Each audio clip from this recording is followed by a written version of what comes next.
6월 21일 금요일 하나님께서 주시는 말씀은 열왕기하 2장 1절부터 14절까지의 말씀입니다. 본문 말씀을 나누면서 함께 읽어가도록 하겠습니다. 오늘 본문을 보면 엘리야에서 엘리사에게로 하나님의 사역이 전환되는 내용이 나옵니다.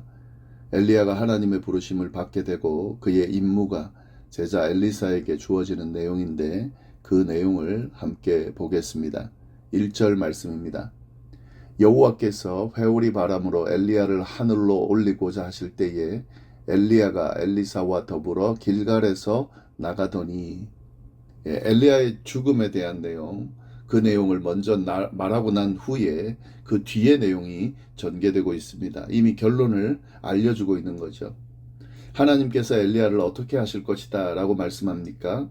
하나님께서는 회오리 바람으로 엘리야를 그냥 하늘로 올릴 생각을 가지고 있다라는 표현이죠. 다시 말해서 죽음을 거치지 않고 하나님의 품으로 엘리야를 걷어가실 계획이 있다라는 것을 이미 결론을 이야기하고 있는 거죠. 성경에는 죽음을 거치지 않고 하나님의 품으로 간 인물이 2명 나옵니다. 에녹과 엘리야입니다. 그 중에 엘리야에 관한 내용이 오늘 본문에 언급이 되고 있는 거죠.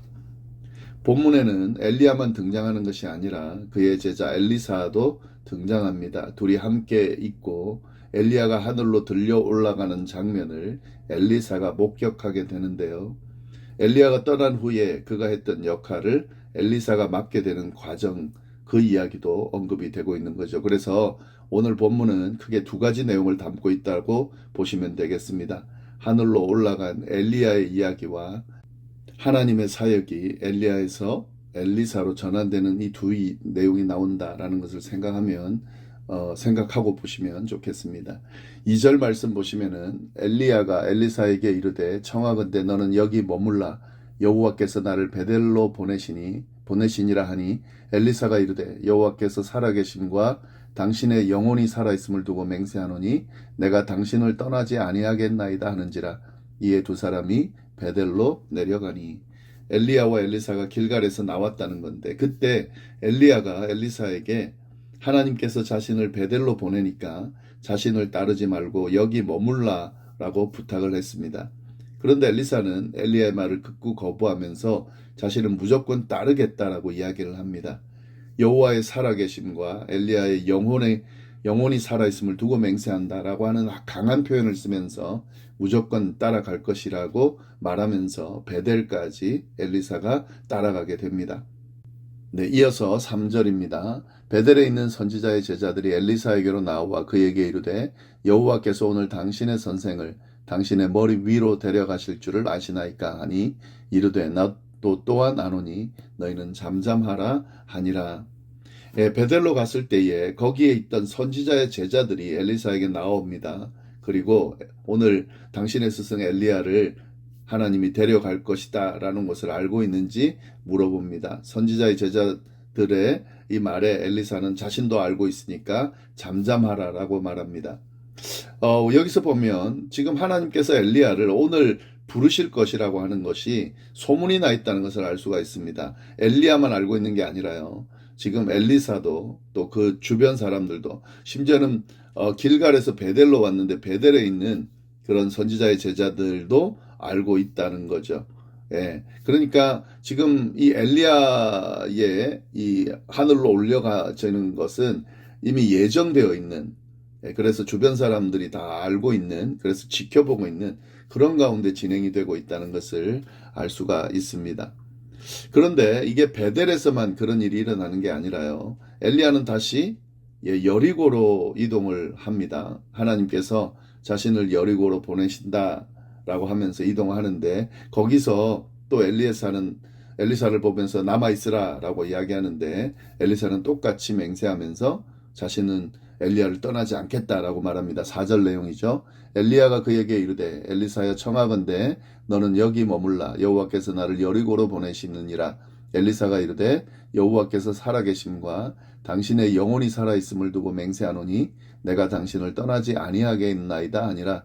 그들이 여리고에 이름에 지금 그렇게 하고 있죠. 그래서 여리고로 이제 또 엘리사도 따라서 가게 됩니다. 그랬는데 여리고에서도 선지자의 제자들이 엘리사에게 나와서 똑같은 걸 물어봅니다. 5절 말씀.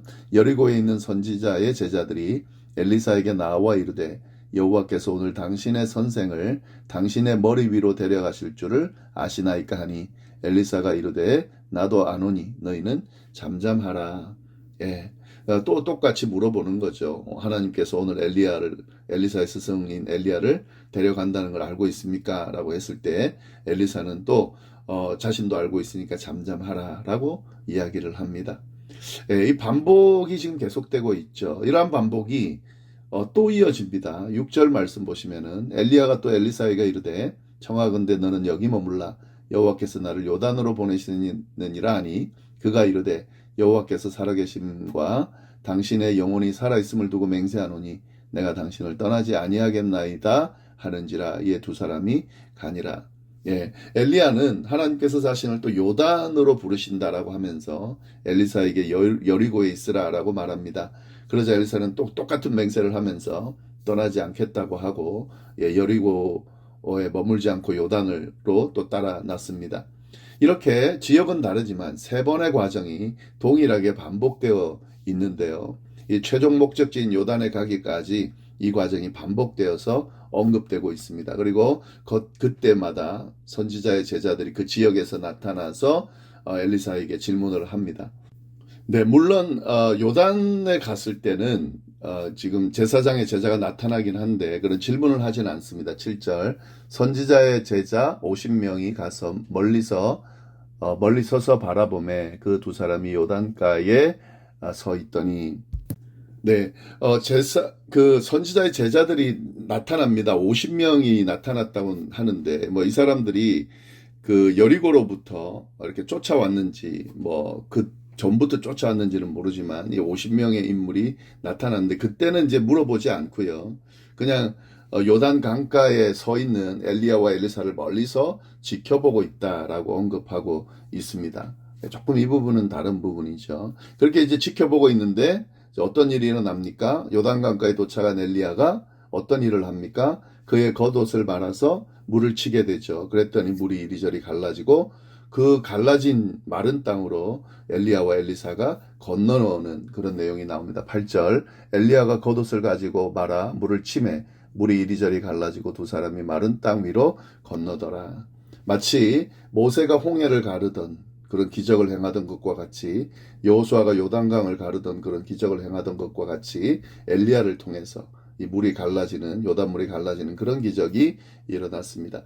이 하나님께 사로잡힌 하나님의 사람들이 행하는 기적이 모세에게서 여호수아로 또 엘리야에게로 그렇게 이어지고 있다는 것을 알 수가 있는데요. 이 다음에 보면은 또 그의 제자 엘리사를 통해서도 이 기적이 드러나는데 이렇게 하나님의 손에 사로잡힌 하나님의 사람을 통해서 이런 기적이 일어나고 있다는 부분 좀 보면 좋겠습니다. 강을 건넌 엘리야는 엘리사에게 이렇게 질문을 합니다. 자신이 하나님께 이제 불려 올라갈 텐데 올라가기 전에 무엇을 원하는지를 물어봅니다. 9절 말씀입니다. 건너매 엘리야가 엘리사에게 이르되 나를 내게서 데려감을 당하기 전에 내가 내게 어떻게 할지를 구하라. 엘리사가 이르되 당신의 성령이 하시는 역사가 갑절이나 내게 있게 하소서 하는지라.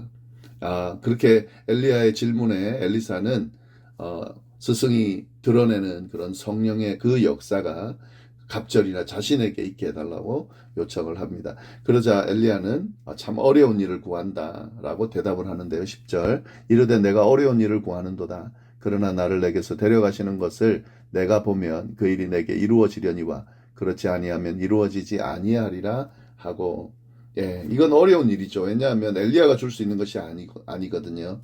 이것은 하나님께서 주시는 것이기 때문에 엘리야가 그의 제자가 구하는 것을 주고 싶지만 그럴 수가 없다라고 지금 엘리야가 이야기하는 거죠. 그러나 자신이 하늘로 들려 올라가는 것을 직접 보게 된다면 그 능력을 얻을 수도 있을 거다라고 이야기를 해줍니다. 이게 그것까지 본다는 것은 하나님의 뜻이 있다라고 보기 때문에 그런 하나님의 뜻 안에서 그 장면까지 볼 수 있다라고 하는 것은 하나님이 엘리사를 선택해서 그에게 능력을 주실 것이다 라고 하는 사실을 엘리야가 생각을 하고 이런 답을 주게 되는 거죠.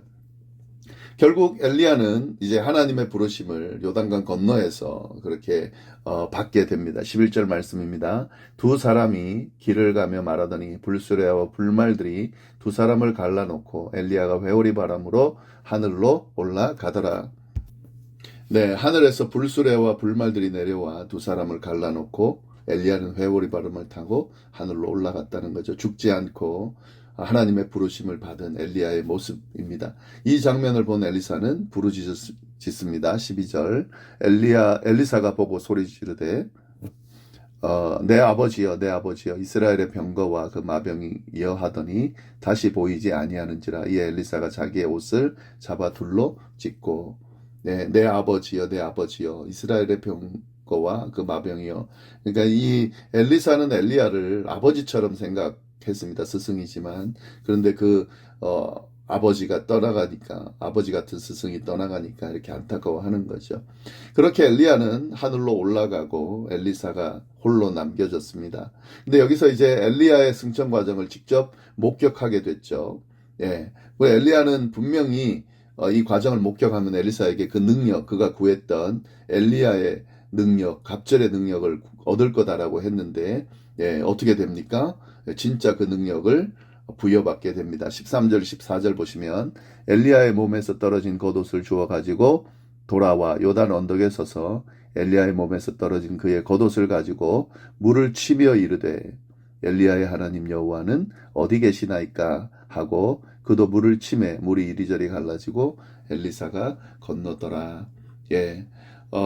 엘리사가 돌아올 때에 엘리야의 몸에 떨어진 겉옷을 가지고 요단강을 탁 치니까 물이 갈라지는 기적이 일어나게 되는 거죠. 모세가 행했던, 여호수아가 행했던, 그의 스승 엘리야가 행했던 그 기적을 엘리사도 지금 행하고 있는 거죠. 이렇게 엘리야의 그 역할과 권한이 엘리사에게로 넘겨지는 내용이 나옵니다. 네, 오늘 이 말씀을 통해서 우리가 몇 가지 좀 볼 것은요. 이 엘리야의 승천 과정을 쭉 보면 한 곳에서 딱 정해진 곳에서 그렇게 이루어지지 않고 계속 이동하면서 그래서 결국에 어느 지점에서 요단 건너편에서 진행이 되죠. 이건 뭘 의미하냐면 이 엘리야의 이 부르심은 하나님께서 정하신 것이라는 거죠. 철저하게 하나님의 인도하심에 따라 진행되고 있다는 겁니다. 엘리야는 하나님께서 지정하신 그곳으로 이동을 하고 있습니다. 그리고 하나님이 부르실 때까지 이 과정이 계속되고 있습니다. 하나님께서 이 모든 것들을 주도하고 계심을 잘 드러내주고 있는 거죠. 사람의 생명이나 또 이런 모든 과정들은 하나님의 섭리 안에 있고 철저하게 하나님의 인도하심과 하나님의 때에 따라 진행이 된다는 것을 우리가 여기서 잘 알 수가 있습니다.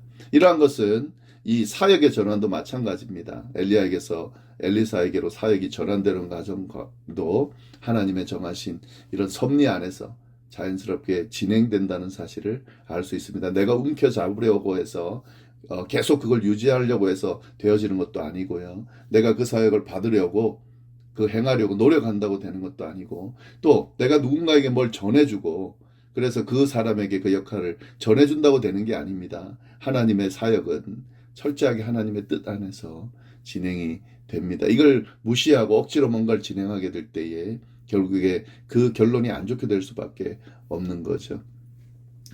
그리고 또 여기서 이 엘리사의 자세를 주목할 필요가 있습니다. 끝까지 엘리야를 따른 이 엘리사의 모습은 이것이 또 엘리사로 하여금 엘리야의 후계가 되는 그런 어떤 역할을 했다고 볼 수가 있는 거죠. 엘리야가 분명히 거기 있으라고 했습니다. 네, 그랬을 때 엘리사가 만약 거기 있었다면 그러면 엘리야의 승천을 목격하지 못했겠죠. 그리고 그 엘리야의 역할을 이어받는 그 능력을 이어받는 일도 일어나지 않았겠죠. 근데 엘리사는 그 엘리야의 말을 거부했죠. 사실 여기서 스승의 말을 거부한 것처럼 그렇게 뉘앙스가 나옵니다. 근데 그게 아니고요. 너 여기 있어도 돼. 이제 그만 따라와도 돼. 라고 하는 이야기예요. 그게. 여기 있어. 라고 하는 게 아니라 그 지금 앞에 내용을 보면은 엘리야가 엘리사에게 청하건대 이렇게 말을 합니다. 그러니까 여기 있어도 돼라고 하는 그 정도의 뉘앙스를 말하는 거지 따라오지 마 이렇게 한 게 아니에요. 근데 엘리사의 입장에서는 지금 오늘 무슨 일이 일어날 걸 뻔히 알고 있잖아요. 하나님의 부르심을 받을 거라는 걸 알고 있습니다. 스승의 임종을 지켜보겠다라고 하는 그 마음과 또 스승을 끝까지 따르려고 하는 그 자세와 그리고 스승을 통해서 그의 능력을 부여받고자 하는, 그가 질문했을 때 딱 필요하다고 말할 정도라면 그 스승의 능력을 어떻게든 물려받기를 원하는 그 마음이 이렇게 표현이 된 거죠. 그것도 3번이나 거쳐가는 그 과정 가운데서도 머물지 않고 끝까지 스승 엘리야를 따라간 이 엘리사의 모습을 통해서 그의 이 열심이, 그의 마음이 결국에는 이런 엄청난 큰 은혜를 얻게 되는, 선물을 얻게 되는 그런 결과가 일어났다 하는 거죠. 우리의 신앙 여정도 마찬가지입니다. 끝까지 하나님을 붙들고 따를 필요가 있습니다. 그 자리가 바로 축복의 자리고, 그 자리가 바로 은혜의 자리고, 그 자리가 바로 구원의 자리고, 그 자리가 바로 기도 응답의 자리이기 때문에 끝까지 하나님 붙들고 따르는 그런 자세가 필요하다 하는 거죠. 네, 이 하나님의 역사는 철저하게 하나님의 손에 의해서 진행된다는 것도 우리가 볼 수가 있습니다. 엘리야도 대단하고 엘리사도 대단하죠. 그러나 지금 이 과정을 통해서 뭘 알 수 있습니까?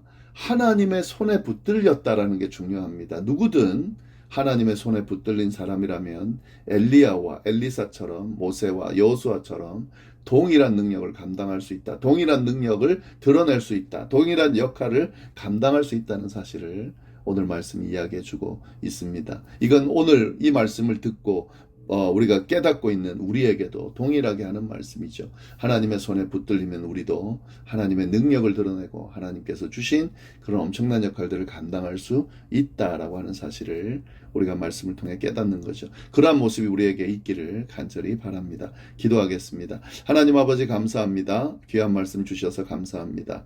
오늘 하루 주님의 말씀과 더불어 승리하는 하루가 되기를 간절히 바랍니다. 이 모든 말씀 예수님의 이름으로 기도드립니다. 아멘.